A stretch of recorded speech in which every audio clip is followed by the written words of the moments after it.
You know those people who just seem to cruise through their exams, barely breaking a sweat, while the rest of us are pulling all-nighters and still struggling? Well, the secret isn't about working harder. It's about working smarter. And it all comes down to a simple but powerful paradox. So let's dive right into what I call the study paradox. The best way to get it is to look at two types of students you've definitely seen before. Okay, on one side of the ring, we have student A. This person studies for about half an hour a day, gets a solid 8 hours of sleep, actually has a social life, and somehow is always in the top 5% of the class. And then there's student B. Chained to a desk for 4 hours a day, running on fumes, hasn't seen friends in weeks, and is still fighting tooth and nail just to hang on to a B average. So what gives? I mean, it's clearly not about who's smarter or who's trying harder. Let's be real, student B is putting in the hours. The real difference, the secret sauce, is how they're studying, not for how long. But before we get into that secret sauce, a quick question for you. I want you to just think for a second. On a scale of 1 to 10, be honest. How would you rate your current study habits? Got a number in your head? Cool. Just hang on to that. We're going to come back to it. This whole situation gets right to the heart of the problem, something I call the productivity illusion. And believe me, I know this illusion well because for years, I was student B. My wake-up call came in the form of one absolutely disastrous night that changed everything for me. Oh man, I can still picture it. It was 3 in the morning and I was sitting in a literal graveyard of empty coffee cups. I had been cramming for 12 hours straight for this huge psychology exam. I did all the things you're supposed to do, right? Highlighting, rereading, making my notes look perfect. And the next day, I completely bombed it, failed miserably. And that failure was a real slap in the face. It forced me to admit a really hard truth. It wasn't that I wasn't trying. The problem was I had absolutely no idea how to actually study effectively. See, I was completely trapped in this thing called the productivity illusion. It's this idea that gets drilled into our heads that the number of hours you put in is directly proportional to how much you learn. But my 12-hour train wreck proved that's just plain wrong. Does any of this sound familiar to you? Drowning your textbook in so much highlighter it looks like abstract art? Rereading the same paragraph 10 times until the words just blur together? Or, my personal favorite, spending more time picking the perfect pen color than actually understanding the concept? Yep, these are the classic study traps. Okay, so if more time doesn't equal better grades, then what in the world does? The whole key is to shift our focus. We need to stop looking at the clock and start focusing on something way more important: retention. Here's the big idea that'll change how you think about learning. Your brain isn't a sponge.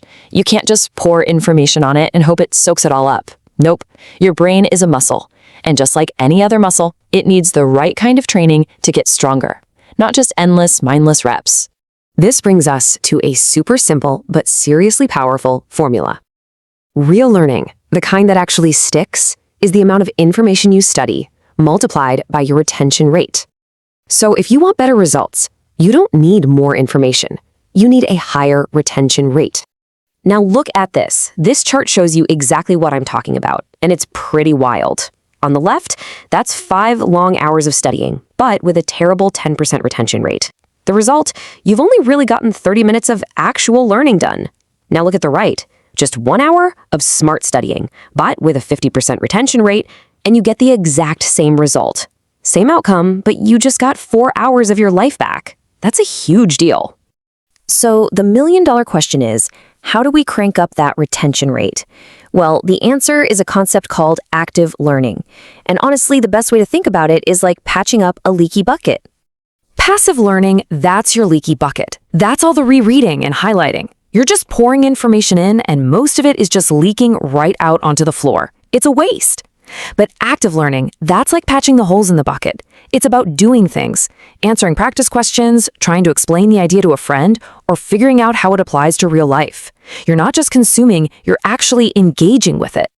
And I'm telling you, once I finally understood this, once I really committed to active learning, the change was insane. My personal retention rate went from a pathetic 10% all the way up to 70%. And what did that actually look like? Well, I started studying in less than half the time I used to, and my grades went from B's and C's all the way up to straight A's. I had finally cracked the code. I had become student A. Okay, so right about now, you're probably thinking, this sounds great, but what do I actually do? Don't worry, I got you. Let's break this down into a really simple 6-step plan that you can start using today. All right, here it is, your 6-step active learning plan. Step 1, study in short, focused bursts. 30 to 60 minutes is kind of the sweet spot. Step 2, before you even start studying, test yourself. Try to recall what you know. This immediately shows you where your weak spots are. Step 3, focus on the stuff you find hard. I know it's tempting to review what you already know, but real progress happens when you tackle the tough concepts.